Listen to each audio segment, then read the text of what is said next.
자, 안녕하세요. 저는 철강을 알기 쉽게 설명해드리는 멘토 김동화라고 합니다. 자, 이번 시간에 제가 소개해드릴 종목은 바로 이 풍산이라는 종목인데요. 우선 풍산에 대해서 좀 가볍게 말씀을 좀 드려보면, 신동사업의 그런 매출 비중이 약 70%를 차지하고 방산이 약 30%를 차지하고 있지만, 과거부터 꾸준히 방산 사업을 영위하고 있어 현재는 이제 방산 테마로 더 많이 분류되어 흐름을 타고 있는 회사라고 말씀을 드려볼 수가 있을 것 같습니다. 자, 그럼 간단하게 기업의 개요부터 한번 확인해 보시죠.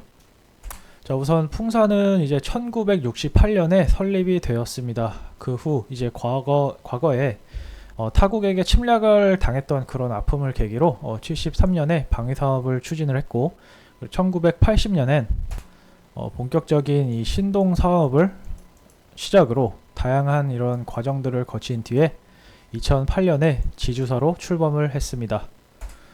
풍산의 신동 사업 부분에선 전기동이나 아연, 그리고 니켈, 그리고 동 스크랩 등을 주요 원자재로 사용을 해서 이 판이나 대, 그리고 봉, 선, 그리고 소전 이런 제품들을 이제 각 수요처로 공급을 하고 있습니다. 자, 방산 산업의 경우 소구경탄부터 대구경까지 이르는 각종 군용 탄약과 정밀 단조품을 생산하여 각 수요처에 공급을 하고 있습니다. 우선 풍산의 주력 제품인 동합금 그리고 판과 대를 알아보겠습니다. 아시다시피 동제품의 주성분은 구리입니다. 자, 구리는 열과 전기 전도성이 우수한 것으로 알려져 있는데요. 자, 그렇다 보니 이렇게 자동차나 전기전자, 그리고 반도체, 통신, 산업 전반에 걸치게 이제 다양하게 좀 이렇게 공급이 되고 있고, 또 이제 산업이 이제 고도화됨에 따라서 다양한 모양과 특성을 띤 제품들이 필요로 하게 되었는데, 풍산의 경우 다양한 설비를 갖추고 있어서 그 모든 고객사의 요청에 부응할 수 있다고 합니다. 자, 바로 이런 부분이죠. 우선 이제 리드 프레임이라는 건 이제 반도체 칩과 외부 회로를 연결시켜주는 전선 역할과 반도체 패키지를 전자회로 기판에 고정시켜주는 버팀대 역할, 이거를 동시에 수행하는 반도체의 핵심 재료라고 보시면 됩니다. 그냥 단순히 동의 다른 원소들을 섞은 제품이라고는 볼 수가 없는 대목이죠.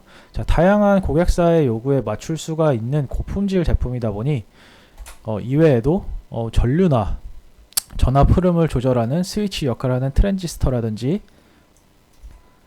방열판 이런 등 다양한 첨단 산업의 기초 소재로서도 공급이 되고 있습니다.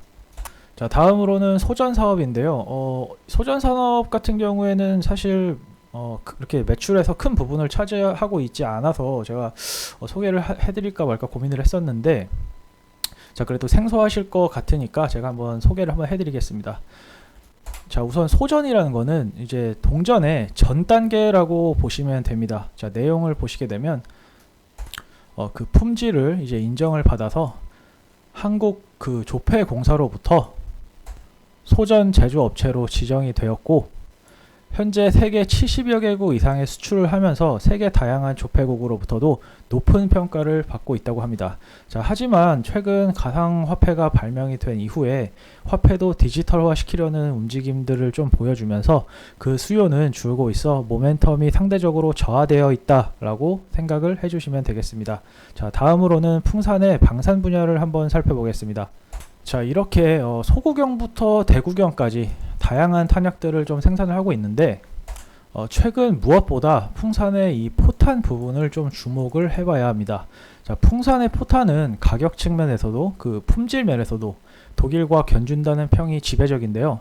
자, 우크라이나 전쟁이 장기화됨에 따라 최근 풍산이 주목을 받고 있는 상황입니다. 자, 실제 매출의 증가로 이어질 수 있는 다양한 부분들이 최근 포착이 되고 있고, 중동 지역의 전쟁 역시 장기화로 이어질 수 있다는 관측들이 나오고 있는 만큼 관심을 한번 가져보는 것이 좋겠죠.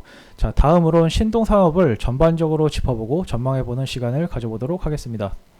자, 이 자료는 풍산의 2023년 2분기 실적입니다. 자, 이제 신동 제품의 경우 전분기 대비해서 이제 상승을 했지만 전년 대비해서는 크게 하락을 하였습니다. 자, 이 부분은 대부분의 철강사와 비철금속 관련주의 흐름과 좀 같이 하고 있기 때문에 큰 의미를 부여하기는 어렵고, 오히려 전방 산업이 좋지 않음에도 분기 대비 상승했다는 것에 좀 의미를 두는 것이 좋겠죠. 다만 방산의 경우 고금리로 인한 긴축이 계속해서 이어져 오면서 수출 계약이 지연되어 전분기 좀 이렇게 하락한 모습입니다. 자, 전망을 위해서는 결국 전방 산업의 흐름을 살펴봐야 하는데, 이제 수요 예측 실패로 자동차와 조선을 제외한 산업에서 재고가 많이 쌓여 있는 건 다들 아실 거라고 생각을 합니다.